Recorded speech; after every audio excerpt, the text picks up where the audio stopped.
Hello guys, आपका मेरे channel smart study में स्वागत है। आज हम शिक्षा निदेशालय की तरफ से दी जाने वाली वर्कशीट नंबर 4 करेंगे, जो कि क्लास 7th की है और विषय है गणित। ये वर्कशीट 26 जुलाई 2021 की है। तो आइए शुरू करते हैं आज की वर्कशीट शुरू करने से पहले प्लीज़ मेरे चैनल को सब्सक्राइब कर दीजिए। तो आइए देखते हैं आज की वर्कशीट। निम्न ज्यामितीय चित्रों को उनके नाम तथा दैनिक जीवन में दिखने वाले चित्रों से मिलान कीजिए। तो यहाँ कुछ चित्र दिए गए हैं, हमें जो शब्द दिया गया है उससे मिलान करना है और साथ में उसे समझना भी है। तो आइए देखते हैं। सबसे पहले ये देखो, ये चित्र किससे मिलान करता है? इसे हम क्या कहते हैं? बिंदु। जब भी कोई एक डॉट लगाया जाता है तो उसे हम बिंदु कहते हैं। तो फर्स्ट क्या हो जाएगा? बिंदु। तो आप अपनी नोटबुक में कैसे करेंगे? आप अपनी नोटबुक में साथ साथ में डायग्राम बनाते रहेंगे और उसके साथ साथ में ही आप उससे लिखते रहेंगे। तो नंबर 1 पे क्या आ जाएगा? बिंदु। तो हम यहाँ पे लिख देंगे ये है नंबर 1 पे, ठीक है, बिंदु। उसके बाद सेकंड में देखिए ये क्या हो जाएगा? ये हो जाएगी एक रेखा। सेकंड नंबर पे क्या हो जाएगा? नंबर 2 पे क्या हो जाएगा? रेखा। तो हम यहाँ पे नंबर 2 पे कर देते हैं, ये क्या हो जाएगा? रेखा। नंबर 3 देखो, जब 2 पॉइंट्स, ये रेखा देखो दोनों तरफ से आगे बढ़ सकती है, ठीक है, तो उसे हम क्या कहते हैं? रेखा। लेकिन जब 2 बिंदु लगा दिए गए, अब ये रेखा एक खंड बन गया, एक प्रॉपर सेगमेंट बन गया है, तो इसे हम क्या कहेंगे? नंबर 3 इसे हम कहेंगे रेखा खंड। तो ये हो जाएगा नंबर 3 रेखा खंड। नंबर 4 पे देखिए कि एक बिंदु दिया गया है और रेखा आगे तक बढ़ सकती है। जब एक तरफ से आगे तक बढ़ सकती है तो उसे हम किरण कहते हैं। तो नंबर 4 पे क्या हो जाएगा? किरण। अब नंबर 5 पे देखिए 2 रेखाएं जो एक दूसरे से आगे बढ़ाने पर भी कभी एक दूसरे को काटेगी नहीं। जब ऐसी रेखाएं होती है तो उसे हम कहते हैं समांतर रेखाएं। तो नंबर 5 पे हो जाएगा समांतर रेखाएं, ठीक है। नंबर 6 पे जब रेखाएं आपस में एक दूसरे को काटती है, देखो यहाँ पर जो रेखाएं हैं वो एक दूसरे को एक बिंदु पर काट रही है, तो ऐसी रेखा को हम बोलते हैं प्रतिच्छेदी रेखाएं। इसको हम क्या बोलते हैं? प्रतिच्छेदी रेखाएं। तो नंबर 6 पे क्या हो जाएगा? प्रतिच्छेदी रेखाएं। अब देखिए नंबर 7 पर, यहाँ पे जब देखो, यहाँ पे जब काट रही है कोई कोण इक्वल नहीं है, लेकिन जब एक दूसरे को एक जगह से काटे और बीच में 90 डिग्री का एंगल बने तो उसे हम लंबवत रेखाएं कहते हैं। उन्हें क्या कहा जाता है? लंबवत रेखाएं। तो नंबर 7 पे क्या हो जाएगा? लंबवत रेखाएं। तो आप ऐसे ही 7 नंबर पे लंबवत रेखा बनाएंगे, चित्र बनाएंगे और उसके सामने लिख देंगे लंबवत रेखाएं। अब देखो, जब एक ही बिंदु से काफ़ी सारी रेखाएं जा रही है, देखो ये काफ़ी सारी रेखाएं एक ही बिंदु से कट हो रही है, तो ऐसे को हम कहते हैं समांगी रेखाएं। इसको क्या कहा जाता है? समांगी रेखाएं। तो नंबर 8 पर क्या आ जाएगा?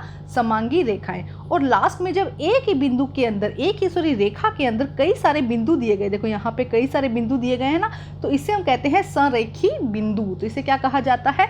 एक ही संरेखी, मतलब एक ही रेखा में कई बिंदु। तो देखो ये हो जाएगा नंबर 9 संरेखी बिंदु। तो ध्यान से हमने अच्छे से समझा, बिंदु, फिर रेखा, फिर रेखाखंड, किरण, उसके बाद में हमने समझा ये क्या है? समांतर रेखाएं, ये हो जाएंगी प्रतिच्छेदी रेखाएं, लंबवत रेखाएं और समांगी रेखाएं, और ये हो जाएंगी हमारी संरेखी बिंदु। ये हमने सारा पॉइंट समझ लिया। इसको हमने ड्रॉ करके आपको लाइन ऐसे ही बना के अपनी नोटबुक में समझना। अब हमारे दैनिक जीवन में क्या क्या उपयोग में आता है वो हम देखते हैं। देखो दैनिक जीवन में वो, अब ज़रूरी नहीं है कि एक चीज़ एक ही लाइन को करे। जैसे कि अब ये है, यहाँ से इस तरह से लाइन दिख रही है, तो इसे हम समांगी रेखाएं भी कह सकते हैं कि एक ही बिंदु से काफ़ी सारी लाइन दिख रही है, या हम इसे एक बिंदु भी मान सकते हैं कि यहाँ से एक जगह से लाइन निकल रही है तो इसे हम एक बिंदु भी मान सकते हैं ना। एक चीज़ ज़रूरी नहीं है कि एक ही रेखा हो। अब यहाँ से लेके यहाँ तक देखो, ये क्या हो सकता है? एक रेखा खंड हो सकता है, या एक रेखा हो सकती है, ये इसको आगे बढ़ाया जा सकता है ना। अब ये देखो, ये क्या होगा? एक रेखा खंड हो जाएगा। ये क्या हो जाएंगे? पैरेलल, या हम इसे कहेंगे समांतर लाइन हो जाएंगी, समांतर रेखाएं हो जाएंगी। ये क्या हो जाएंगी? समांतर रेखाएं हो जाएंगी। या फिर क्या हो जाएंगी? ये जैसे कि अगर हम इसको एक एक बिंदु माने तो हम संरेखी बिंदु भी मान सकते हैं इसको। अब इसमें देखते हैं, यहाँ पे 90 डिग्री का कोण बन रहा है, तो ये क्या हो जाएंगी? ये हो जाएंगी लंबवत रेखाएं हो जाएंगी। ये क्या हो जाएंगी? समांगी रेखा। ये संरेखी बिंदु हो गया था, ये हो जाएंगी समांगी रेखाएं। तो ये एक ही तरह की काफ़ी सारी है। मेन आपको इनका पता होना चाहिए कि किरण इस तरह से होगी, रेखाखंड ऐसा होगा, रेखा इस तरह से होगी, बिंदु इस तरह से होगा, प्रतिच्छेदी रेखाएं ऐसी होगी, संरेखी रेखाएं एक बिंदु पर काफ़ी सारी रेखाएं, समांतर रेखाएं इस तरह से होंगी। देखो एक दिखाती हूँ आपको, ये होगी किरण, ठीक है, ये होगी रेखाखंड, ये होगी रेखा जहाँ दोनों तरफ से एरो बना होगा, ये हो जाएगी बिंदु, ये हो जाएगी प्रतिच्छेदी रेखाएं, ये हो जाएंगी समांतर रेखाएं, ये हो जाएगी लंबवत रेखा, और ये हो जाएगी संरेखी, जब जिसपे एक पर ही ज़्यादा सारे बिंदु हो, और ये क्या हो जाएगी हमारी? ये हो जाएगी हमारी समांगी रेखाएं। तो इस तरह से आप अपनी डायग्राम को बनाएंगे नोटबुक में। अब देखते हैं क्वेश्चन आंसर। देखो यहाँ पे क्वेश्चन में क्या दिया गया है? एक सर्कल दिया गया है, गोला दिया गया है, वृत्त दिया गया है, जिसे देखकर हमें निम्न प्रश्नों के उत्तर देने हैं। जैसे कि ओ क्या हो गया? केंद्र। ओ क्या हो गया, जब सेंटर में होता है जिससे लेके हम प्रकार से जब गोला बनाते हैं ना, तो वो ओ क्या हो जाएगा, केंद्र हो जाएगा। ए ओ बी ये क्या हो जाएगा, व्यास हो जाएगा। ए सी ये क्या हो जाएगा, इसको ए ओ बी को हम क्या कह देंगे, त्रिज्या कह देंगे, इसको अर्धवृत्त कह, ये ए ओ बी क्या हो जाएगा, अर्धवृत्त। तो आइए समझते हैं, पहले इसके पॉइंट देखते हैं। देखो ओ ए बी सी और डी ये इसके पॉइंट्स दिए गए हैं, इसी के आधार पर इसके कुछ क्वेश्चंस है। तो आइए करते हैं इसे सोल्व। तो देखिए किस तरह से, सबसे पहले ओ पर क्या दिया गया है, केंद्र, ओ पर क्या हो जाएगा, केंद्र। उसके बाद में ए ओ बी, ध्यान से समझते हैं, साथ साथ में ए ओ बी ये क्या हो जाएगा, व्यास। इसे हम क्या कहेंगे, एक गोले का क्या है, एक वृत्त का क्या है, व्यास है। अब यहाँ से ए सी ये क्या हो जाएगा, कोई चाप, अगर बीच में से हम बीच के जहाँ वृत्त जो व्यास केंद्र दिया गया वहाँ से एक लाइन खींचते हैं परिधि तक, ये परिधि है, यहाँ तक लाइन खींचेंगे तो इसे हम क्या कहते हैं, चाप कहते हैं। अब देखो व्यास का आधा, ये पूरा क्या था, ये पूरा था व्यास, व्यास का आधा ओ से लेके ओ बी तक जो दिया गया है ये क्या हो जाएगी, त्रिज्या। ये क्या हो जाएगी, त्रिज्या। आप नोटबुक में इसी तरह से एक गोला बनाएंगे, एक वृत्त बनाएंगे और ये क्वेश्चंस करेंगे। रेखाखंड ए बी को वृत्त दो बराबर भागों में बांटता है, प्रत्येक आधा वृत्त। देखो ए बी जो है पूरे वृत्त को क्या कर रहा है, बराबर भागों में, दो बराबर भागों में बांट रहा है, तो इसे हम क्या कहते हैं, अर्धवृत्त। ए बी क्या कर रहा है, दो आधे, अर्धवृत्त मतलब आधा गोला, तो ए बी क्या कर रहा है, एक पूरे वृत्त को दो बराबर भागों में बांट रहा है, इसलिए हम क्या कहते हैं, अर्धवृत्त। रेखाखंड, देखो समझो, रेखाखंड ए ओ किसके बराबर है, ओ बी के बराबर है। ये ए ओ और ए ओ बी दोनों क्या है, एक दूसरे के बराबर है। अब एक डी बिंदु था बाहर की तरफ, तो डी बिंदु की स्थिति क्या है, बाह्य, क्योंकि ये वृत्त से बाहर है ना, अगर अंदर होता तो अंतः लिखते, लेकिन ये क्या है, बाह्य, तो हम लिखेंगे बाह्य। डी क्या है, बाह्य बिंदु है।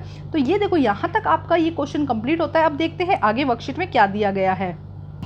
अभी हमने फर्स्ट क्वेश्चन किया, ये जो सेकंड क्वेश्चन करेंगे, फर्स्ट क्वेश्चन आपको नोटबुक में मार्क करना है, सेकंड में आपको क्या करना है, ये इसको फिल करना है। थर्ड में देखिए, अपने घर में उन वस्तुओं के नाम लिखिए जिनसे आप एक व्रत बना सकते हैं, साथ ही अपने आसपास में कोई दो स्थितियां लिखिए जहां आप व्रत बनता हुआ देख सकते हैं। देखो दो क्वेश्चन पूछे गए हैं, एक तो व्रत जैसे बैंगल से बना दिया आपने, है ना, गिलास को उल्टा रखा, प्लेट को उल्टा रखा, तो आपने क्या बना दिया, एक व्रत बना दिया। और ऐसी दो स्थितियां भी बतानी है जहां पर क्या है, व्रत बनता हुआ देखा, जैसे कि टायर में क्या होता है, व्रत बनता हुआ जाता है ना, वो इस तरह से जाता है तो व्रत बनता हुआ है। और एक झूले होते हैं गोल वाले, वो हमने देखे, उससे क्या बनता है, व्रत बनता है। तो आइए देखते हैं इसका आंसर हम।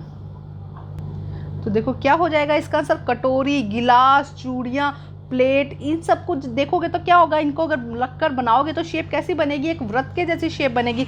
और टायर जब गोल चलता है तब कैसी शेप बनाता है, वो गोल बनाता है। चूड़ियों को ऐसे करोगे तो किस तरह की शेप बनेगी, गोल बनेगी।